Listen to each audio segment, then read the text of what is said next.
Senhor presidente, senhoras e senhores deputados, vivemos momentos de extrema angústia com os acontecimentos que marcam a vida pública no país nos últimos e nos próximos dias. Domingo, dia 13, é uma data que pode marcar a história política deste país. Eu me antecipo na defesa da democracia. Eu me antecipo na defesa de que a legitimidade da manifestação contrária ao governo Dilma, pró-impeachment, ela deve levar às ruas o inconformismo daqueles que se opõem ao governo desde a raiz por uma questão ideológica, até aqueles que se opõem ao governo por desencantamento com a política do Partido dos Trabalhadores, por decepção, dado os últimos escândalos que se sucedem a cada dia, quando achamos que mergulhamos ao fundo do poço, vêm revelações cada vez mais bombásticas, quer daqueles que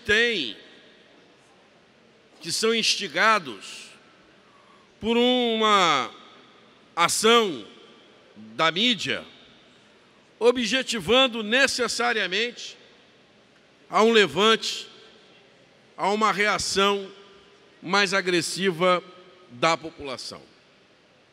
Da mesma forma que tem o direito de ir às ruas os que defendem,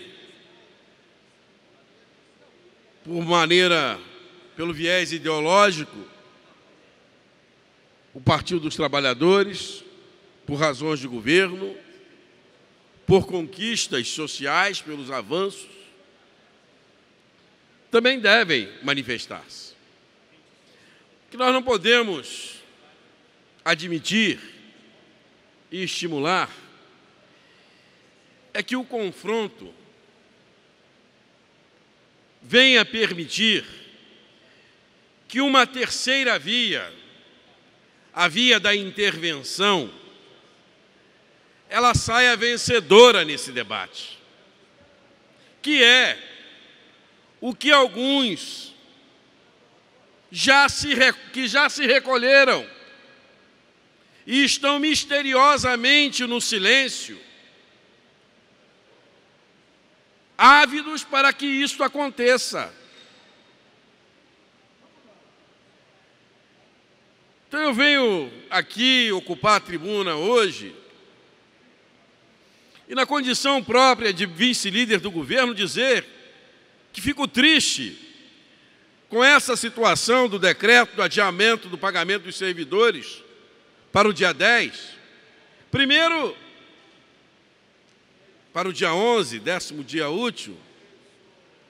Primeiro porque os servidores, como o orador que me antecedeu, já reprogramaram suas contas e agora são surpreendidos, como nós, no dia do pagamento, e aqui não me cabe, no papel de vice-líder do governo, aqui defender o indefensável, saber no dia do pagamento que o pagamento foi prorrogado para o dia 11. Tudo isso acaba sendo combustível para essa grande pressão que há de se transformar este país no dia 13. Nós temos que ter a serenidade, a tranquilidade de defender as nossas ideias, as nossas teses, de manifestar as nossas opiniões, com a responsabilidade de defesa da democracia. Os combustíveis que acabam inflamando a situação que a gente vive no país de inquietação tem como fonte, muitas das vezes, setores que não deveriam vir. O governo do Estado, que tem uma ação política, deveria ter se programado e anunciado previamente, há pouco debatíamos ali, se a Constituição fala em 10º dia útil, que lá atrás, em janeiro, quando se vislumbrou que não seria possível o cumprimento daquilo que se vinha praticando, que anunciasse o 10º dia útil e que, na medida do possível, com a melhoria da arrecadação da Receita do Estado, fosse antecipando o pagamento e não deixasse para, nesse instante de ebulição, jogar esta bomba, apagar esse incêndio com gasolina. O juiz Sérgio Moro apagou o incêndio com gasolina quando determinou a condução coercitiva do ex-presidente Lula às vésperas dessa grande manifestação. Todos sabiam, e principalmente o magistrado, para onde a coisa está se encaminhando. Então, é preciso ter serenidade,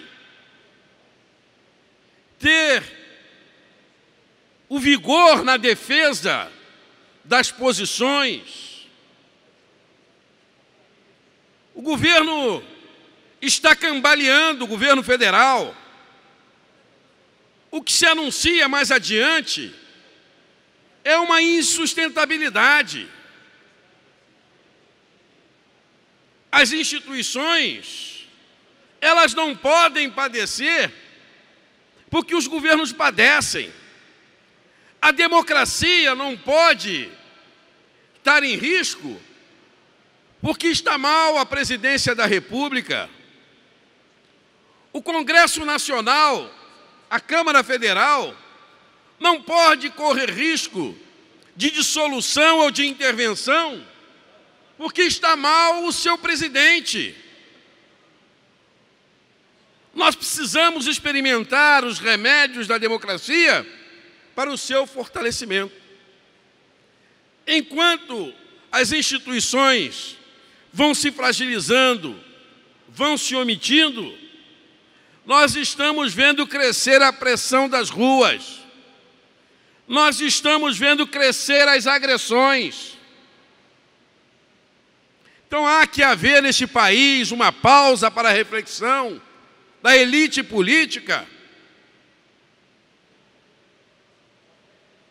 para perceber que nós estamos empurrando este país para o abismo.